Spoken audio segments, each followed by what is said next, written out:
Hey guys, welcome back to Learn from the Disney, and today I'm super excited to read to you Brave. It was one of my favorite books when I was a little kid. And probably you guys, if you are as old as me or something, and you don't like princesses, or you have a younger brother, younger sister who's interested, share this video with them. And so let's get started. Brave. So before we start, I'm going to read you the back of this a little more information about it. Brave, a big golden book. But it's not golden, so we're going to see what that's about. Children have loved golden books for over 60 years. They have written their names inside each front cover and delighted in the colorful pictures and lively stories. Thanks to the happy hours spent with such books as The Porky Little Puppy, many children have developed a lifelong love of reading. So yeah, for me, I love reading, honestly, since I was a little kid. Maybe for you that's different, or maybe you like watching movies about books way better. Everybody has their own choice. So let's get started. And I'm going to show you the pictures as I am reading. I'm just going to move this a bit. Hopefully you can see it. Brave. Adapted by Ellie DeVisco. Illustrated by Studio Iboix and Maria Elena and the Disney Storybook artists. I love the illustration. I love the author. It's wow. I love the story. I love the illustrations. Super neat. So let's take a look at this first picture. There's a bear there. So yeah, let's start. Long ago in the Scottish Highlands, there was a kingdom called Dunbrach. The land was ruled by King Fergus and Queen Eleanor. Their sons, the triplet princes, were tough mischief makers, and then there was Merida, the princess of Dunbrach. So if you guys are confused of what that is, so let me just tell you. Of course, these are the triplets. This is Merida, the main character of this story.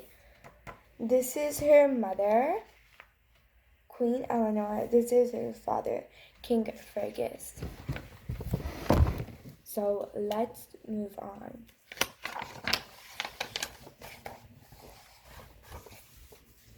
Okay.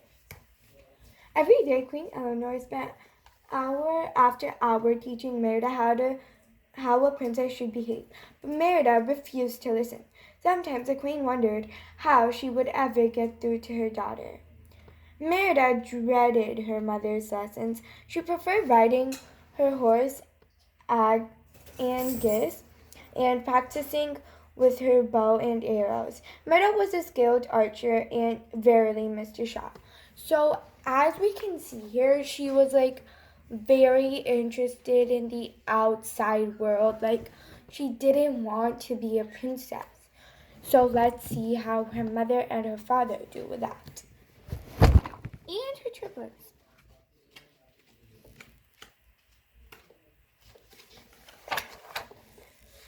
One day, Queen Eleanor told her daughter it was time to follow family tradition and invite suitors from 3 Highlands clans to compete for the princess's hand in marriage.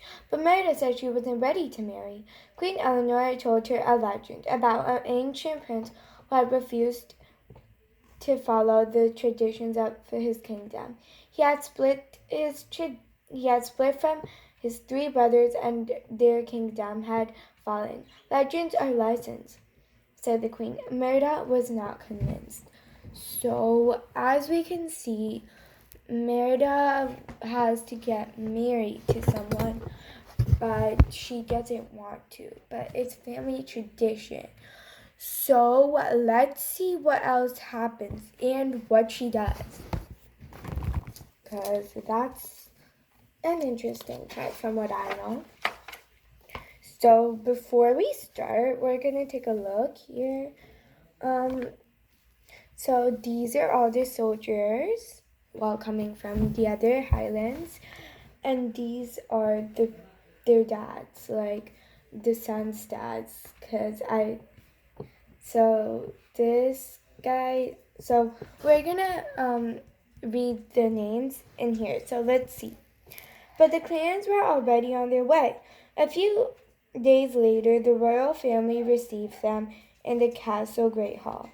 Lords Mackintosh, McGriffin, and Dingwall stepped forward to present their firstborn sons, the suitors who would compete for the princess's hand in the Highland Games. So I'm going to tell you who's who.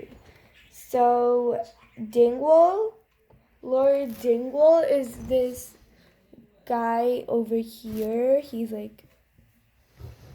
has white hair sticking up. That's that guy. McGriffin, I think, is this guy. The one with the two ponytails. And Mackintosh is the one in the middle with the blue tattoos and black hair.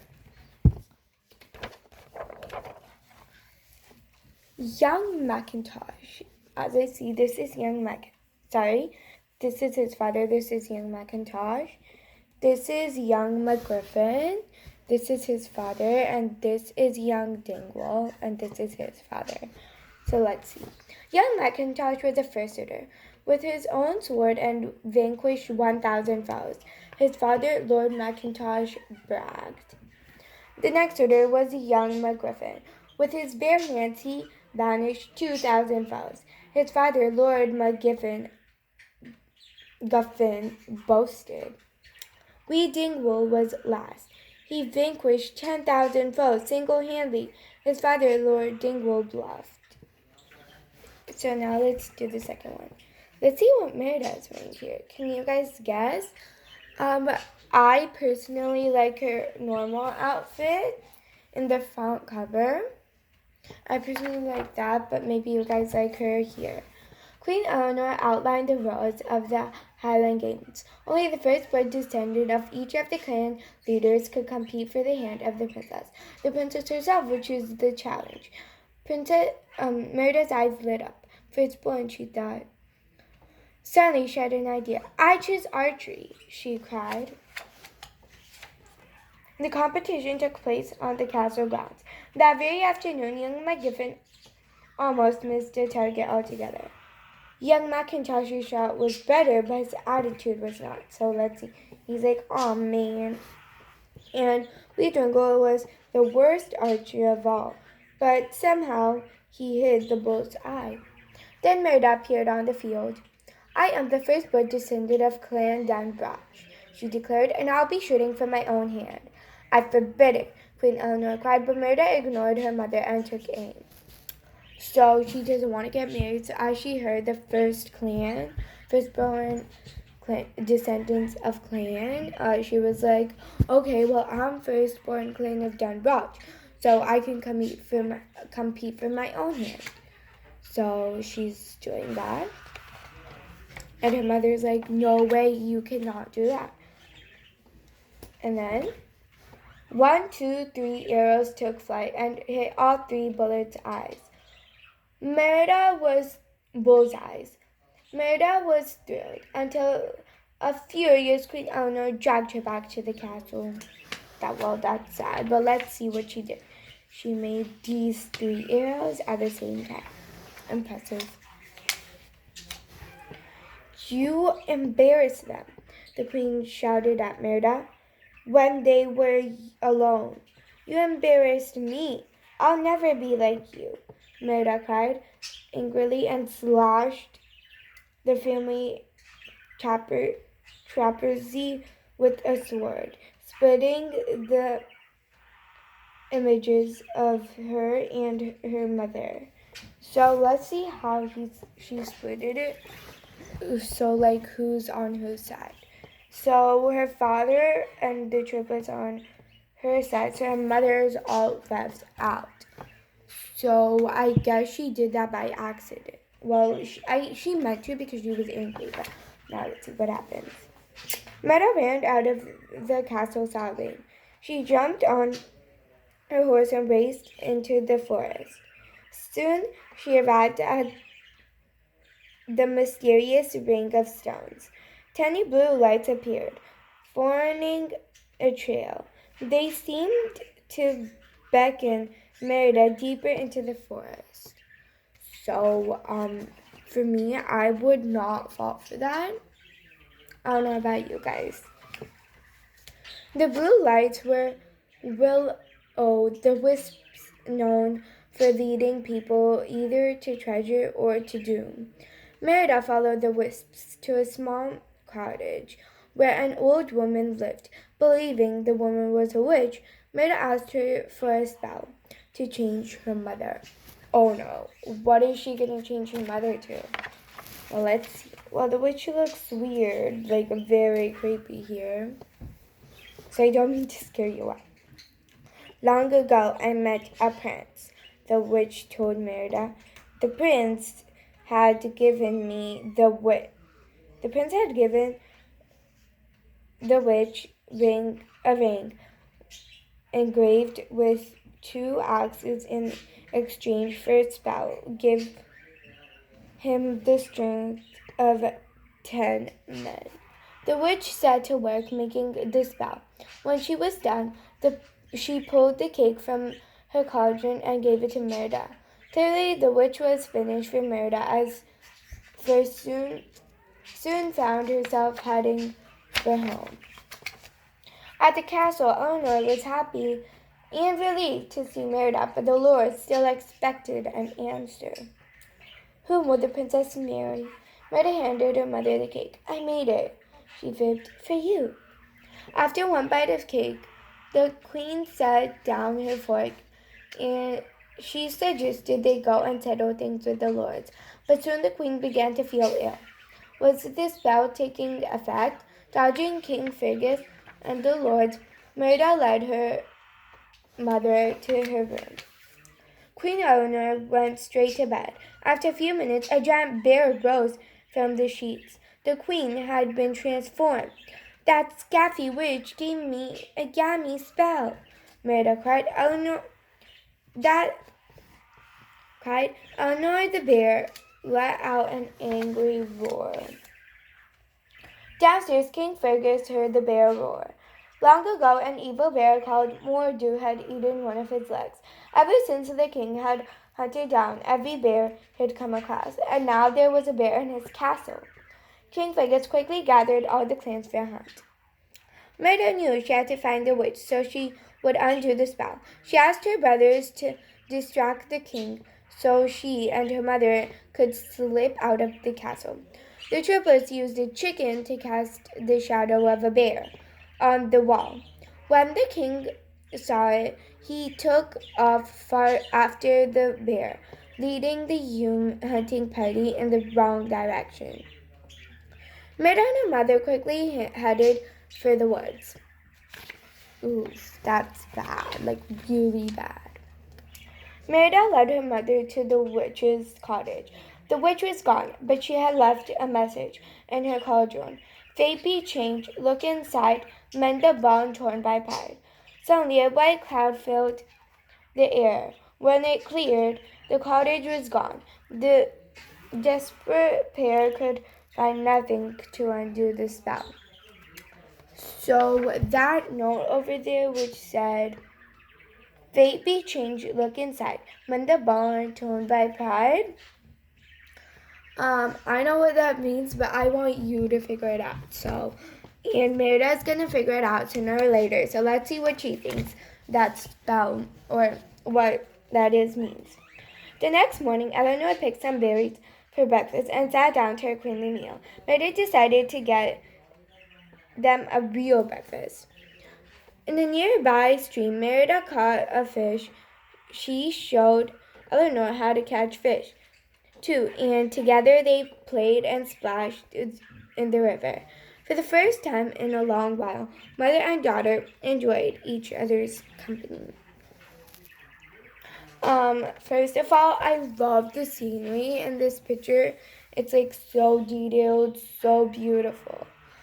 But I always wondered if they painted this or like colored it or like I don't know what they did. Like colored it with marker, crayon, or even color pencil. I have no idea. But it actually looks like they color penciled it. So pretty, I might be wrong, but that's what it looks like. By late afternoon, Merida and Eleanor had spotted a trail of wisps. They followed it through the fog to the ruins of an ancient castle, where Merida noticed a symbol of crossed axes carved into the stone. I think it's this one. So she slashed. I don't know if you guys remember, but when she slashed her mother's portrait, like the portrait, 3 people were on one side. That was on one side. And if you know what the witch told Merida, and there, she said there were 4 brothers, but one of the brothers disobeyed the rules and left the kingdom, and the traditions were broken, and everything else had fallen. So I think that's where it's leading him. Before it leaded her to treasure, but now I think it's leading her to doom. As they looked around the ruins, Merida tumbled into the castle's throne room.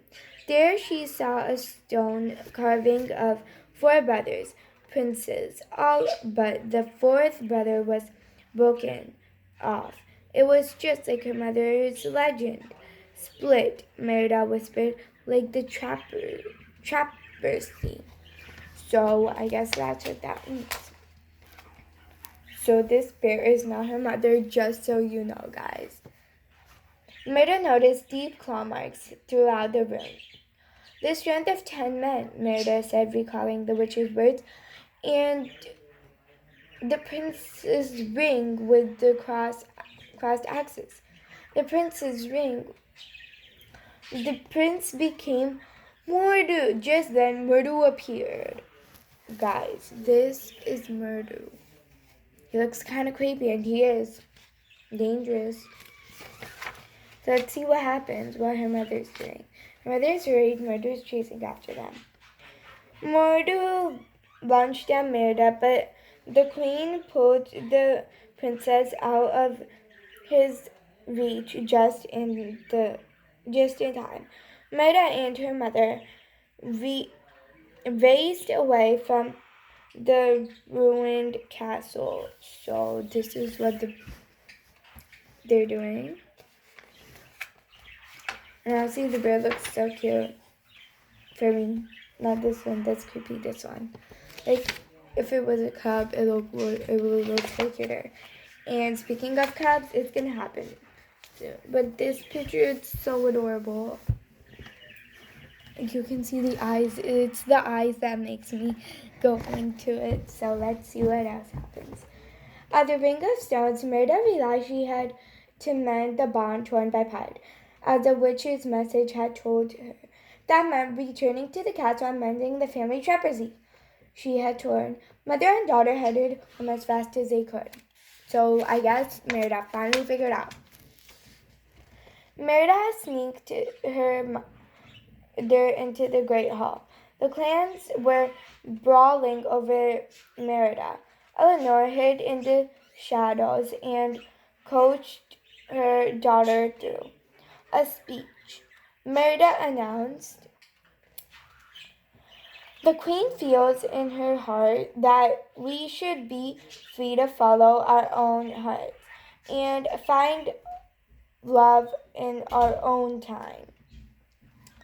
Moved by Merida's words, the young lords decided that they wanted to be able to choose their own fates, too. "That settles it," said Lord MacGuffin. The lords agreed that Merida and the young men should be free to marry whomever they wish. So that sorted out. But now let's see what happens to her mother. As soon as they could, Merida and her mother raced upstairs to get the trapezy. Just after they entered the room, Fergus burst in and saw the bear. "Dad, no!" Merida cried. "It's not what you think." The king swung his sword. Eleanor ran out to the door and down the hallway. The Clares chased her as she escaped from the castle. Merida tried to explain to her father what had happened, but Fergus didn't believe her. He locked Merida in the trapper's room to keep her safe. Then she raced off to hunt the bear.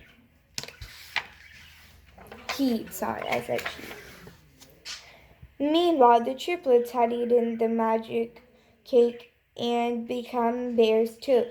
Merida had to fix the trapper's to save her mother and her brothers. After the triplets freed their sister, they all climbed onto Angus and raced after their mother. All the while, Merida mended the trapezes. So this is what I mean by cute, guys. The cute little bears. I don't know if you can see it, but they are right here. They're really cute.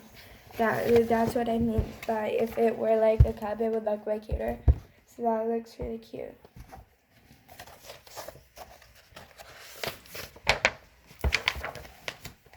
Merida found the hunters at the Ring of Stones. The men had captured Eleanor. "I won't let you kill my mother," Merida cried. She swung her sword at the king. Fergus's wooden leg chopped it clean off. Suddenly, Mordu burst into the Ring of Stones. The clans rushed to attack him, but they were no match for the beast. Only the mother was. So let's see what the mother does. Determined to protect her daughter, Anna gathered her strength and broke free. Then she charged Mordu. The two bears clashed after a fierce battle. After a fierce battle, Anna slammed Mordu against a standing stone. The great rock broke apart, crushing Mordu. As she wept, the battle won. Merida wrapped the mended trapeze around Eleanor, but nothing happened. "I don't care what you are," she cried. "You're still my mom. I love you." Merida buried her face in Eleanor's fur and wept as dawn began to break. As she wept, Merida felt a hand stroke her hair. She looked up. Her mother, back to her own self, was smiling down at her. The bond between them had repaired. This spell was broken. So guys, that's just weird. How come her mother's wearing clothes and all these triplets are naked? That makes no sense. So let's just move on with the story. Soon Merida and Queen Eleanor were spending more time together and enjoying each other's company. The queen knew Merida would marry someday, but not until she was ready. And Merida knew that she didn't want to change anything about her mother. She left the queen just the way she was. Well, that's the end. Please like, share, and subscribe to this video if you like the book, especially if your siblings like it. Bye!